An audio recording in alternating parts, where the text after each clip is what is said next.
Hello everyone, আসসালামু আলাইকুম। ফিরে পাওয়া পর্ব 6। গত পর্বে আজান ভালোবাসায় ব্যর্থ হয়ে স্বপ্নার কাছ থেকে এক বুক কষ্ট নিয়ে ভার্সিটি থেকে চলে আসে, আর স্বপ্না অশ্রু ভরা চোখে আজানের চলে যাওয়া দেখতে থাকে। এখন আগে লেটস গেট স্টার্টেড। স্বপ্না মনে মনে ভাবল, আজান তুমি আমার একটি কথাও শুনলে না, শুধু তোমার কথাগুলো বলে গেলে। আমি এখন কি করব, কি করে তোমাকে বুঝাবো? আমি সব সময় শুধু তোমাকে বন্ধুই ভেবেছি, ভালোবাসার কথা কখনো চিন্তাও করিনি।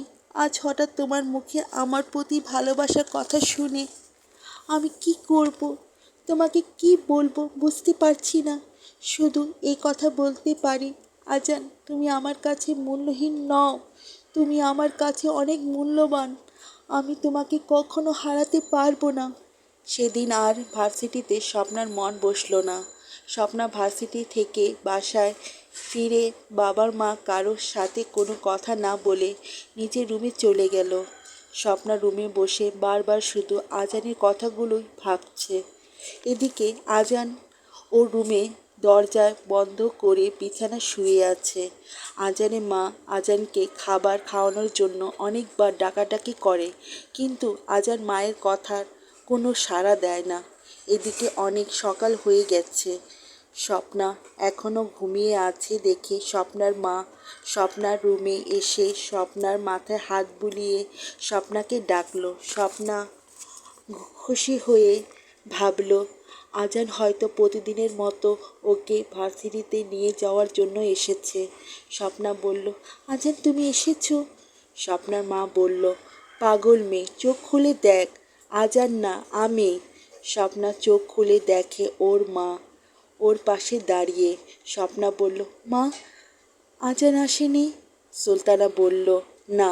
সুলতানা বলল, কি ব্যাপার স্বপ্না, আজকে তোদের ভার্সিটি বন্ধ?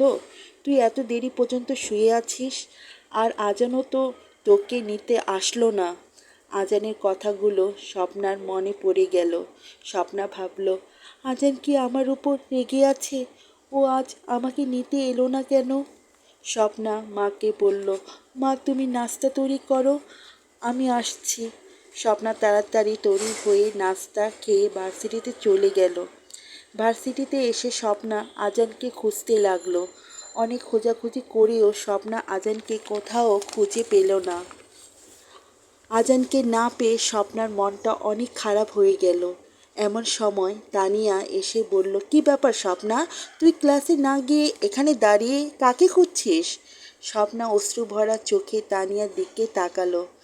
তানিয়া অবাক হয়ে বলল, স্বপ্না তুই কাঁদছিস কেন? স্বপ্না নিজেকে আর কন্ট্রোল করতে পারল না।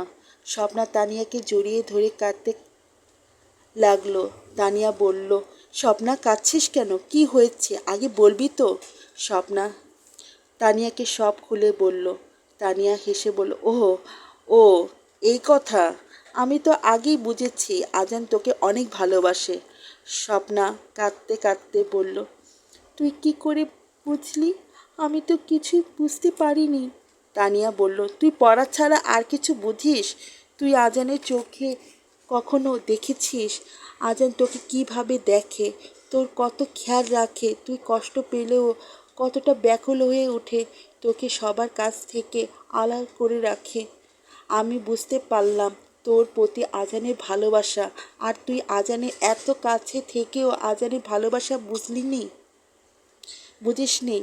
স্বপ্না বলল, কিন্তু আমরা তো একে অপরে ভালো বন্ধু, আমি তো আজানকে আমার ভালো বন্ধু মনে করি। তানিয়া বলল, ও তাই, তুই আজানকে তোর বন্ধু মনে করিস? তাহলে তুই আজানকে 2 দিন না দেখে এত পাগল হয়ে গেছিস কেন? আজানের কষ্ট তুই এত কষ্ট পাচ্ছিস কেন? স্বপ্না তুই নিজেকে প্রশ্ন করে দেখ, তুই আসলে আজানকে বন্ধু মনে করিস নাকি অন্য কিছু? স্বপ্না তানিয়ার কথা অবাক হয়ে গেল।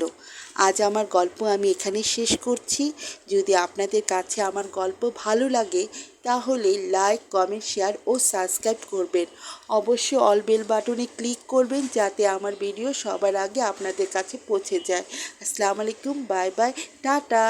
আর ভিডিও ভালো লাগে অবশ্যই কমেন্টের মাধ্যমে আমাকে জানাবেন। ঠিক আছে, বাই বাই।